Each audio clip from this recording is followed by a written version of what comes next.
Thanks for joining us from the Ohio AgNet Voice You Know with the News You Trust studio, sponsored by BASF, where you can count on the trusted performance of Allevo seed treatment to protect your soybean crop. Powered by soy biodiesel, tomorrow I'll head to the Allen County Fair thanks to Nature's premium liquid fertilizer since 1946. On Wednesday, we'll get our latest update from Farm Credit Mid-America. Hey, and by the way, lots of field days are underway. Check out the Seed Consultant site to find out more on a location near you. Visit seedconsultants.com to find that location. World shares were mixed ahead of U.S. President Donald Trump's meeting later today with Ukrainian President Zelensky and other European leaders. Markets showed scant reaction to Trump's inconclusive summit meeting with Russian President Putin on Friday. Investors are also watching for cues from an annual meeting in Jackson Hole, Wyoming, of top central bank leaders later this week.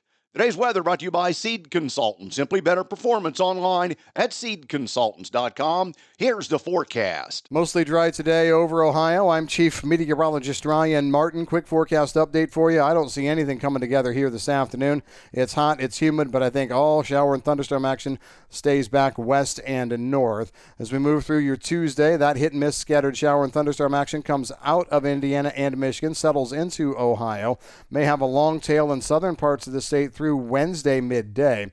Combined, though, I still don't look for much moisture, a tenth to maybe 3/4 of an inch with coverage around 60%. Get to Thursday, Friday, and beyond. We are sunny, dry, and a little bit cooler, less humid.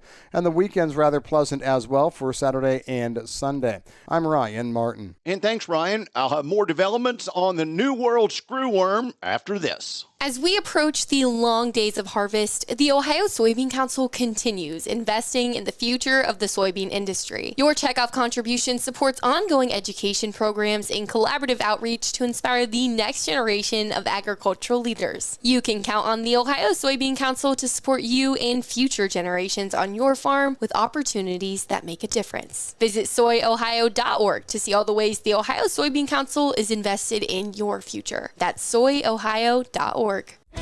When you're buying seed, there's more to a transaction than money.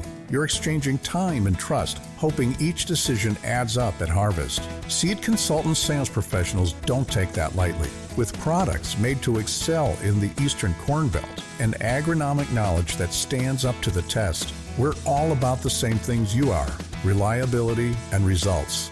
Buy into a better seed experience. Visit seedconsultants.com to view our corn and soybean lineup. U.S. Secretary of Agriculture Brooke Rollins announced on Friday an $850 million investment to keep New World screwworm out of the U.S.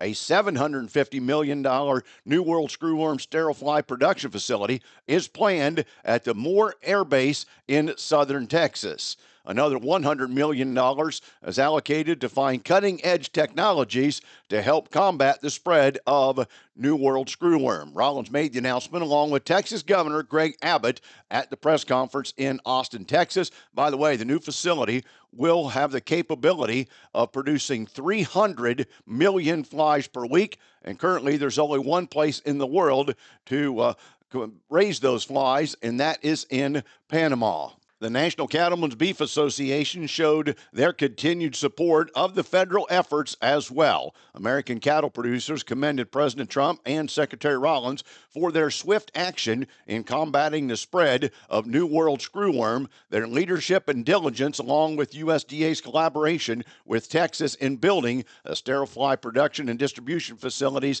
at the Moore Air Base, marks a critical step in stopping the spread of screwworm and protecting the American cattle herd, said NCBA CEO Colin Woodall. Time now for the Midday Market Analysis, provided by Leist Mercantile and sponsored by Brandt, helping growers take control for over 70 years. This is Ryan Metzger with Leist Mercantile, providing you with your technical indicators to start the week. These technical indicators are, of course, price levels in which futures find support and where futures find resistance.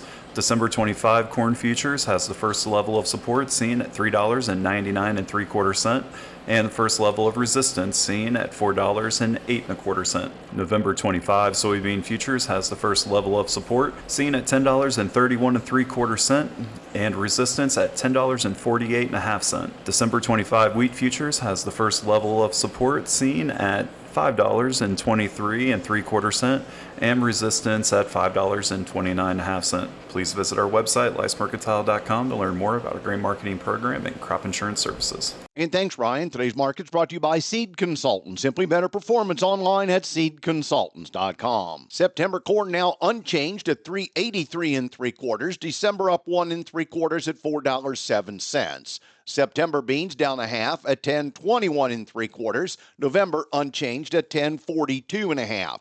September wheat down 1/4 cent at $5.06 1/4. December up a half at $5.27 1/2 cents. August cattle down 72 at $235.52. October lean hogs up 27, make it 30 cents now at $90.40. And October feeder cattle up 40 cents at $346.30. Thanks for joining us. This is the Ohio AgNet.